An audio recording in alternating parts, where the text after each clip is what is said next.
All right, Mallory, what do we got for this week's slate of games?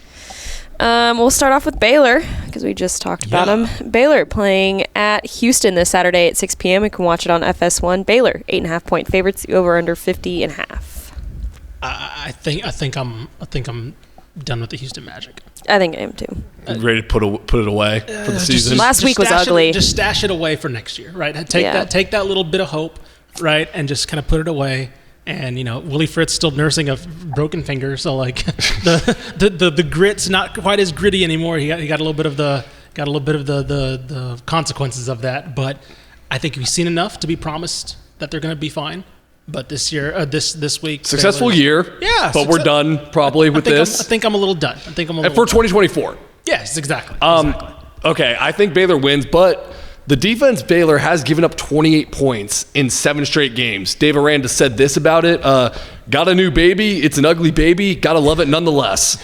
So still working on his first year as defensive coordinator. Yeah. If you give up 28 points to Houston, like, buddy, I don't know what's going on here. Dave Aranda have kids?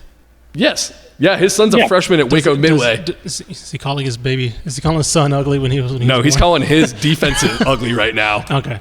Not his son. Yeah, Houston hadn't scored over 28 since October 4th at TCU. So I think Baylor's safe here, even if the offense struggles. They're going to struggle to score 30. Not struggle to score 15 or 16. That'll be what it takes for Houston to win. I think Houston's got a better chance against BYU. It's those type of teams, the Utahs, the Kansas States, the BYUs of the world. This Houston team matches up better against that style than the Kansases, the Arizonas, the Baylors of the world. Yep. One quick thing on Baylor. We should do like a best players in Texas who didn't begin the season as starters. I think it's Kevin Jennings at SMU, but it's also Sawyer Robertson and Bryson Washington. Like, they've got 2 of the best guys who weren't starters at the beginning of the year. We may have a award-winning list at the end of the year that could reflect that as well. So we'll see. A little bit of a hint towards maybe what we're discussing right now for all Texas. Mallory, I love that. Okay, now we'll kind of go in order here of times. So UTSA hosting Temple this Friday, November 22nd at 6 p.m. You can watch it on ESPN2. UTSA 16.5-point favorites, over under 55.5. Now this completes the the Owl Gauntlet. The Owl Gauntlet that UTSA has gone through, and all coaches have been fired that have the Owls as their mascot. Yeah, Stan Drayton got fired. I don't know who the interim is. Everett Withers. Is it Everett Withers? Mm-hmm. Yo. No way! Former Texas State, right? Yeah. Oh man, that rocks. Does that give him the, by brings 21. you back? I was about to say, does that give the interim coach bump? No. Did you see those games they played against UTSA when he was head coach? I don't think Stan Drayton's showing up in the pregame stadium walk like Brian Bohannon did for the UTSA game. Jeff Traylor's 28-3 in the Alamo Dome. Never lost in November at home.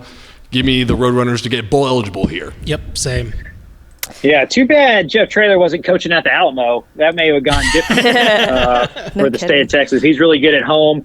I like to imagine Everett Withers getting the call that he's the interim head coach, looking at the schedule and going, God, again? So the Roadrunners get to do a thing they like to do, and that's beat Everett Withers. Yes. That's fantastic. Okay, number 22, SMU playing at Virginia this Saturday, November 23rd at 11 a.m. You can watch it on ESPN2. SMU, 9.5-point favorites. The over-under is 57.5. Yeah, I think the train keeps rolling for SMU. I think the ACC, again, we talked about it, not the best conference. Virginia had a little flirting with being pretty good this season. I think they've come back to earth. That was before Anthony Calandria threw 7 interceptions in the last 3 games. Yeah, it's their a good QB. Point. AKA, that was before they played any good team. Or that. All their losses are Louisville, Clemson, North Carolina, which, whatever. They got blasted by North Carolina. And then Notre Dame. So they've lost to almost every good team they've played. They beat Pitt. I think they'll lose to SMU very comfortably. So, all right, moving on here. Sam Houston playing at Jacksonville State. We've already mentioned this game once. Saturday at 11 a.m. You can watch it on CBS SN. Jacksonville State coming in as 6-point favorites. The over-under is 55.5. I will say I am very mad that this is not our midweek game. This should have the it has midweek written all over spotlight all over it. It should be on ESPN2. This is a massive game. I'm surprised Conference USA didn't like try to get that as like more of a spotlight. Man, I got a hole in my heart, and it's left by Conference USA Wednesday right now. I'm missing it. It's pretty. Don't worry, Central Michigan will fill that for you. No, it won't. Yeah, I think this one's going to be a little bit too much for Sam Houston. Me too. I do think this offense plays into what Skylar Cassidy is good at on defense, which is playing, bottling up kind of the middle. But I do think that it's just going to be maybe one or two big plays too many for Sam Houston. Craven, what do you think? Take the under. Yeah. Oh, yeah, definitely. Yeah, no kidding. All right, moving on.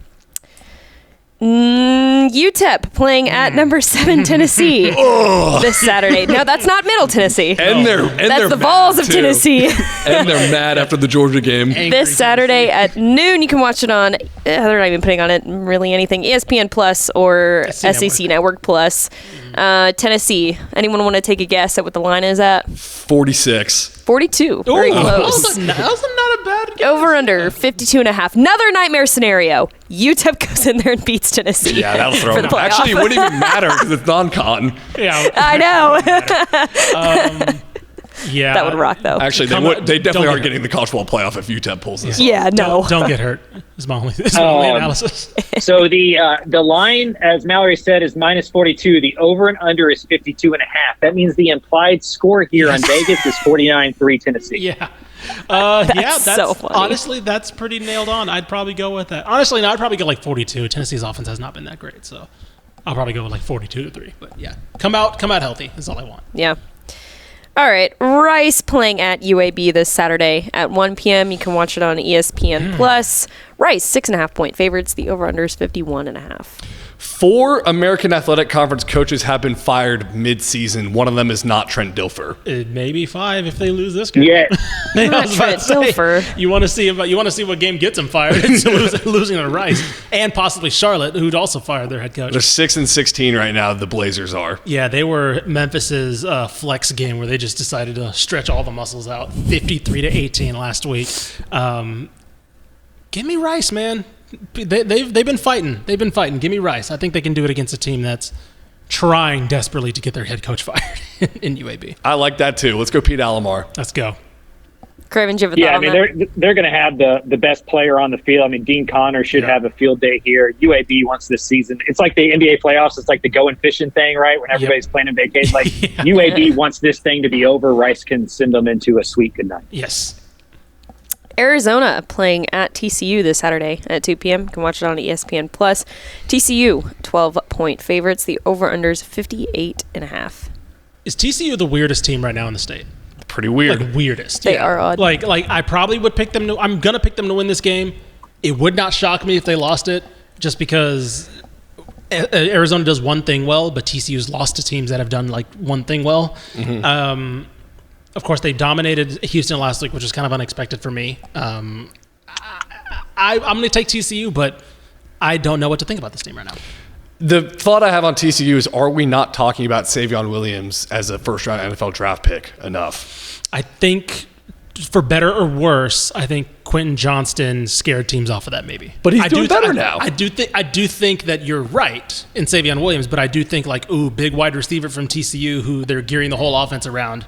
I don't know if I want to take it. But Quentin Johnson didn't play a Wildcat quarterback. That is very true.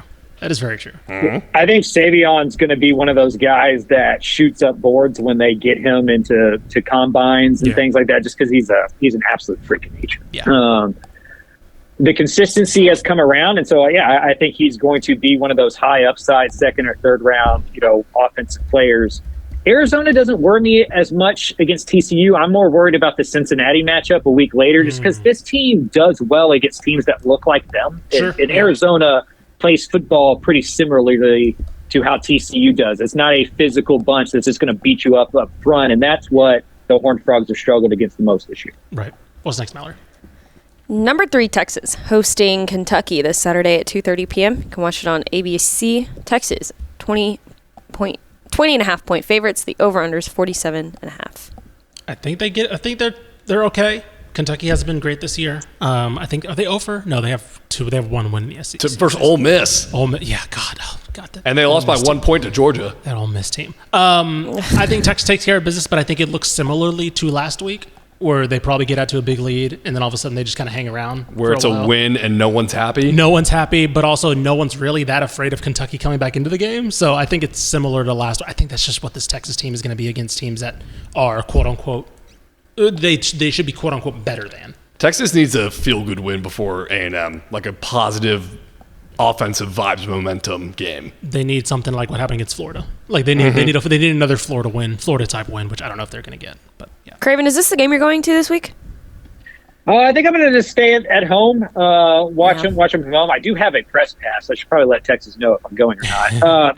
This Kentucky team's kind of a weird one, right? They've beaten Ole Miss. They almost beat Georgia. They lose by 14 at home to Auburn. You just like can't get a feel for what it is. We were really close to seeing Mark Stoops versus Steve Sarkisian a week later, November 30th.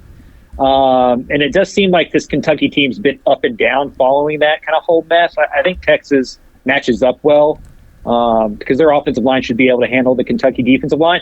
But Quinn Ewers has kind of struggled. This offense hasn't scored a bunch of points. I would not be surprised to see it look a lot like the Arkansas game. Yep. Okay. Up next, we have Texas Tech playing at Oklahoma State this Saturday, 2:30 p.m. You can watch it on ESPN+. Texas Tech, 3.5-point favorites. The over-under's 67.5. That line's disrespectful. I think Oklahoma State stinks. Yeah, it's a road line. So also, the ESPN Plus is kind of disrespectful. That's also disrespectful. Disrespectful. That's saving everybody from this Oklahoma State team.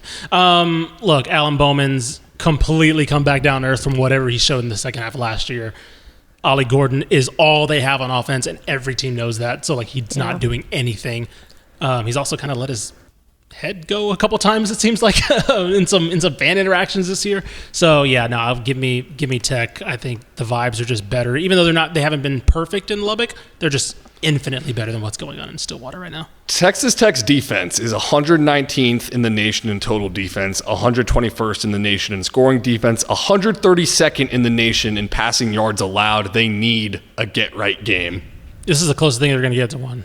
So, They are 64th against the run, and that's what Oklahoma State does well here. So I think the defense probably matches up, well against the Cowboys. The issue for me is the road stuff, right? I think Joey McGuire's 5-11 on the road since becoming a head coach at Texas Tech. And they did have that big win at Iowa State the last time they were on the road. So coming off of a bye week after that Colorado loss, you would think you would get the best from the Red Raiders. This should be a good matchup. All right, I will be at this one. East Carolina playing at North Texas this Saturday at 2:30 p.m. You can watch it on ESPN+. UNT, 3-point favorites. Over under 73.5. We need this one. 73.5. I know. So East Carolina can put up points too. Listen, you want to talk about a team that's gotten a head coaching bump since firing their head coach. East Carolina's 6-4 right now. Ever since they made the switch to Caden Hauser at quarterback, he's thrown. Oh my God, Caden Hauser's the quarterback? Yes, he is. 282 against Army and a Michigan State transfer. 269 against Temple. 343 versus FAU. 314 last week against Tulsa. He's slinging it. They're on a 3-game win streak. Good for him. 47 points per game in the last 3 games. We got issues, UNT, because the one thing we can't have is another offense that can absolutely light you up. And if Chandler Morris does not have a perfect game, which we've seen, UNT's in trouble. Which, of course, they fired McAvoy. This is a bad matchup for the Mean Green. I'm very interested to see what defensive adjustments are done, because typically when you fire the defensive coordinator, things get simplified, right? Because obviously you're adjusting things mid-year. What does that look like? Does that have any kind of bump? You usually maybe see one game of a bump. I don't know if we'll see that. This is not the offense to kind of expect that, but anyway, They will go to 4-2-5, by the way. They will. Okay, so they are shifting. Yeah. Okay, so Odom's a 4-2-5 guy, and that's where they're going to roll. And I think he's got a shot to be the DC if they close this season well on the defense side. Not if Caden Hauser has anything to say about it. Well, look, we're starting to get to the area, and we can move on this. Where UNT in the ball game, we'll see. Temple, they get Temple in the last game, which Temple's awful, but if they lose this game, all of a sudden it starts to get back to the wall time next week. Yeah, must win game. Yeah. Well, I will be there to report on it firsthand. So you need to do your part, Mallory. I will do my part as a fan in the stands. Just take the headset. No. God. Georgia State playing at Texas State this Saturday at 6 p.m. You can watch it on ESPN Plus. Texas State. Anyone want to take a guess? 30. 20. Close. Over-under is 57.5. Okay. Shmuel, how you feeling? I'm gonna say take the under, just because Texas State's, they've gotten out to these big leads and they've kind of just, I don't say lollygag, but they've taken their foot off the gas a couple times. Last week was the game Texas State needed to get all the vibes on the right track. Got bowl eligibility, blew out a bad Southern Miss team. Jordan McLeod was healthy the whole game.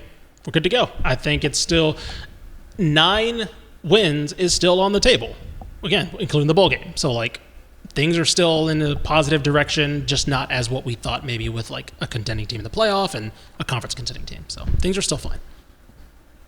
All right, to round it all out, number 15 Texas A&M playing at Auburn this Saturday at 6:30 p.m. You can watch it on ESPN. Texas A&M 2.5-point favorites. The over/under 46.5. Another Michigan State quarterback transfer. Mallory, if Peyton Thorne ruins the Lone Star Showdown for us, I'm gonna be so angry. If he does this thing, you know what? He's gonna do it. He's gonna do the funniest thing ever. I would. He's played. I'm trying to think. I can't even say he's played well. I'm trying to look at games and it was like, he's played. He's played. He's been there. I mean, he played okay. He suited up. Oklahoma, but that's kind of it. Oklahoma stings. They do. That's the thing. So it's A&M doesn't stink. Yeah, no, A&M can't lose this game. The only way this works, which I just don't think it does, because Hugh Freeze is saving up all his black magic for next week against Alabama.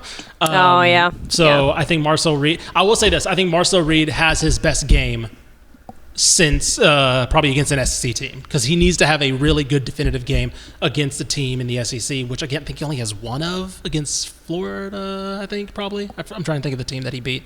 The one team that LSU? LSU? No, well, I mean, it started. Arkansas, yes, that was the one. So I would say he has a better game this week than we've seen, because right now his resume is looking kind of stale. Yeah. At night in Auburn, never easy. A tough draw for the Aggies a week before the Texas game. Going to be a culture game for the Aggies. It's very easy to look ahead. Even Mike Elko slipped in the press conference. He was like, "We are singularly focused on Texas." I mean Auburn, right? So yeah, sure. You're going to have to figure that out. Jarquez Hunter, a really good running back, and they have talent at wide receiver. It's an SEC team that recruits decently well, so they're going to be okay on defense. It's going to be a close game, and that 2.5-point spread will open your eyes. Vegas tends to not be too wrong about that stuff. They did this, when A&M was on the road to South Carolina. It was a close line. We saw what ended up happening there. That's a good point. It's a big game for A&M, because historically, this is the type of game A&M kind of messes up.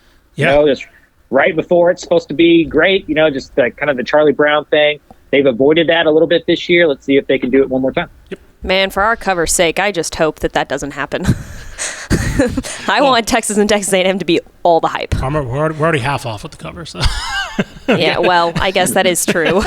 No. By the way, we should mention, keep an eye on TexasFootball.com for next week. We may have a little treat for y'all next week in regards to the cover heading into that game. Yes. So a little bit of a hint there.